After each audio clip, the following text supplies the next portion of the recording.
Assalamualaikum warahmatullahi wabarakatuh.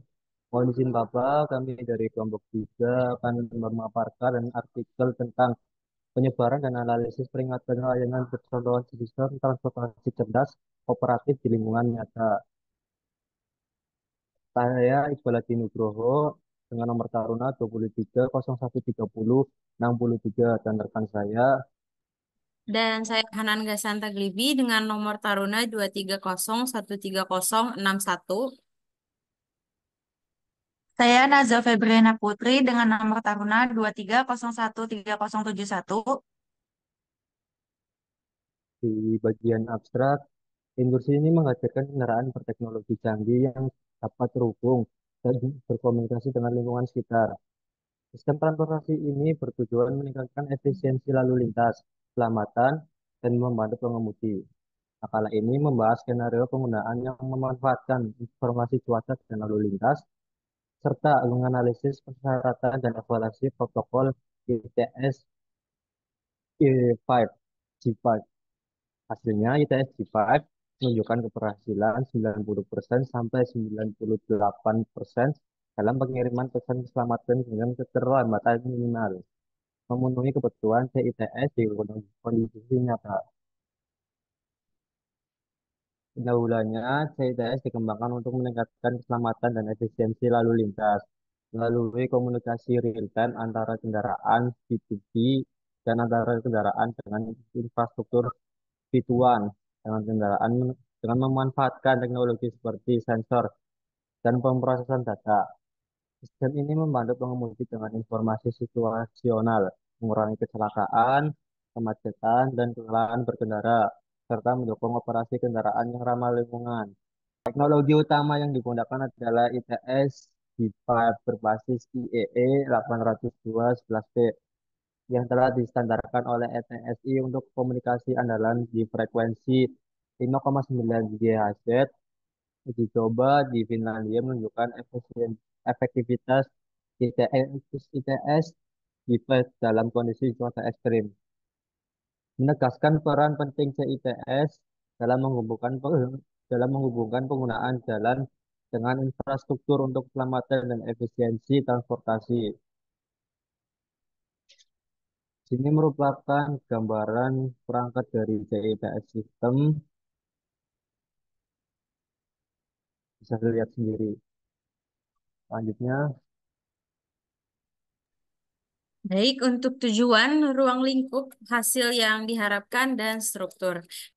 Verifikasi fungsionalitas sistem percontohan CITS dalam kondisi nyata sangat penting.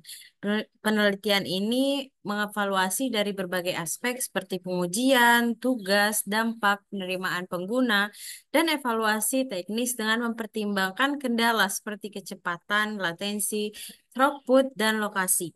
Data dari sensor dan pertukaran antar kendaraan digunakan untuk mendukung pengambil keputusan rute optimal dan manajemen lalu lintas. Makalah ini membahas penerapan protokol ITSI, ITS G5 dan memberikan persep- eh, dan memberikan perspektif CITS di Eropa beserta tantangan pengembangannya.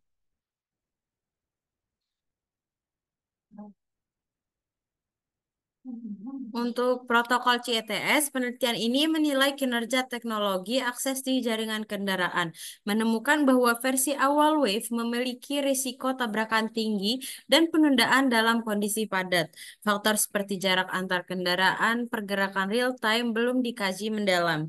ITS G5 digunakan sebagai standar komunikasi memungkinkan pertukaran pesan tanpa perlu perangkat ganda.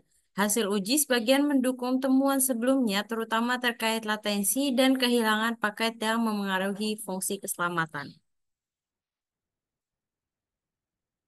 Baik, untuk kerangka kerja evaluasi CETS, pada bagian ini dibahas kerangka kerja evaluasi dari platform percontohan CETS, yaitu bagaimana kinerja teknis, dampak yang mungkin terjadi, keuntungan, dan penerimaan pengguna. Evaluasi peringatan layanan CETS dilakukan dengan mengikuti panduan yang disebutkan dalam kinerja demografis.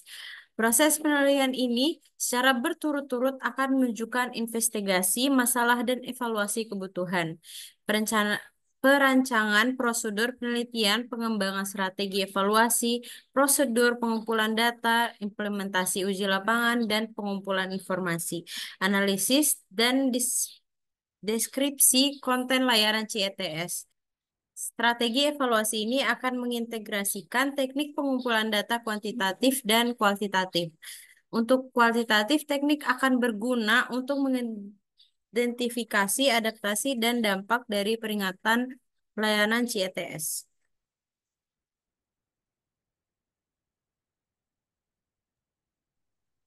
Arsitektur sistem percontohan dan lokasi pengujian CITS.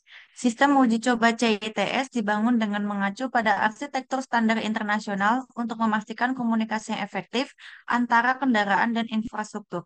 Sistem ini mengintegrasikan stasiun cuaca jalan atau RWS dan unit pinggir jalan yang disebut dengan RSU dan diuji di lintasan sepanjang 1,7 kilometer di Sodankylä, Finlandia menggunakan teknologi nirkabel ITS G5. Informasi dari sensor kendaraan dan RWS diproses di RSU untuk menghasilkan peringatan lalu lintas seperti bahaya cuaca, pekerjaan jalan, dan kendaraan darurat. Perangkat yang digunakan meliputi radio khusus, komputer kendaraan, serta antarmuka pengguna berbasis tablet atau laptop. Pengujian dilakukan pada jalur yang dilengkapi sensor dan kamera guna memastikan sistem dapat memberikan peringatan secara real time dengan koneksi yang stabil dan minim gangguan. Baik di sebelah kiri di gambar 7 itu merupakan proses komunikasi di RWS dan RSU untuk peringatan CITS. Ini merupakan diagram alur komunikasi data antara Road Weather Station atau RWS dan Roadside Unit atau RSU yang digunakan untuk menyediakan peringatan dalam sistem CITS. Ada beberapa komponen utama dalam gambar 7. Yang pertama ada winter cameras, yaitu mengambil citra kondisi jalan secara real time terhubung ke server lokal via LAN. Lalu yang kedua ada Weather Station Data Logger, itu mendeteksi dan mencatat data seperti suhu permukaan jalan, kecepatan dan arah angin, serta cuaca yang terjadi pada saat itu. Yang ketiga ada FMI Local Server, yaitu server lokal yang menerima data dari berbagai sensor, mendistribusikan data ke sistem lain dan arsip pusat. Yang terakhir ada Vehicular Networking Modem, mengirimkan data kondisi jalan ke kendaraan, dan komunikasi langsung antara kendaraan dan RSU. Di gambar 8 yaitu jalur uji dan infrastruktur uji untuk peringatan layanan CITS. Di sebelah sini yaitu gambar yang menunjukkan lokasi nyata pengujian CITS yang dilengkapi dengan infrastruktur sensor dan komunikasi di daerah bersalju. Yang ditampilkan yaitu yang pertama jalur bersalju yang digunakan sebagai jalur uji coba. Yang kedua ada kamera cuaca dan sensor yang dipasang di tiang untuk membantu memantau kondisi. Lalu ada menara komunikasi yang kemungkinan mendukung ITS G5 dan lingkungan ekstrim seperti salju dan visibilitas rendah yang merupakan skenario penting untuk menguji efektivitas sistem peringatan cuaca jalan.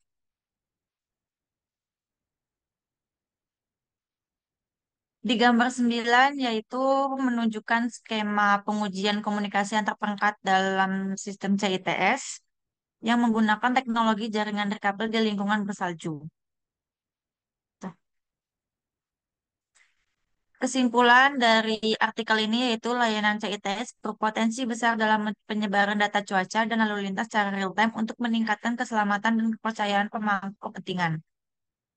Artikel ini menampilkan beberapa skenario penggunaan seperti peringatan kendaraan darurat, kondisi jalan, dan cuaca ekstrim dengan teknologi komunikasi ITS G5 yang efektif dan efisien.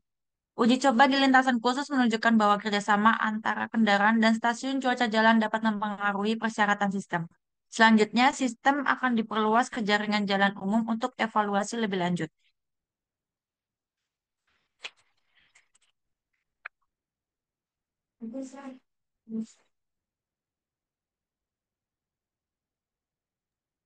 Baik, sedikit tambahan dari saya untuk kelebihan dari jurnal ini.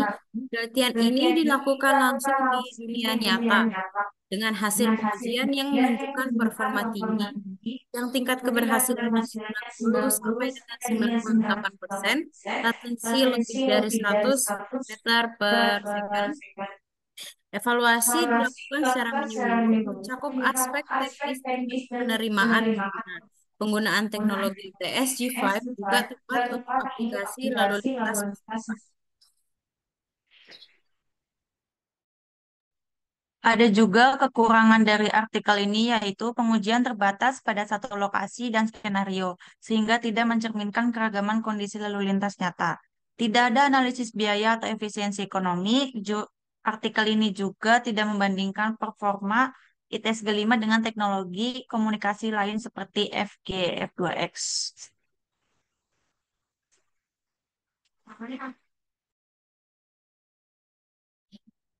Baik, untuk saran pengujian sebaiknya diperluas ke lokasi dan kondisi lalu lintas yang lebih bervariasi dan sertakan skenario darurat dan cuaca ekstrim dan tambahkan perbandingan dengan teknologi lain serta kajian ekonomi agar hasil lebih aplikatif dan mendukung implementasi yang luas.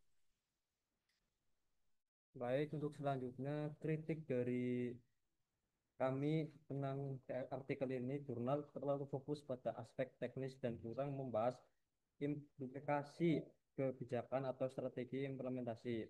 Penyampaian hasil kurang menekankan analisis perbandingan antara skenario. Bahasa teknis yang digunakan cukup berat bagi pembaca non-teknis seperti pengambilan kebijakan. Demikian paparan yang dapat kelompok kami sampaikan. Apabila ada kekurangan atau kesalahan dalam penyampaiannya, kami mohon maaf. Wassalamualaikum warahmatullahi wabarakatuh. Waalaikumsalam warahmatullahi wabarakatuh.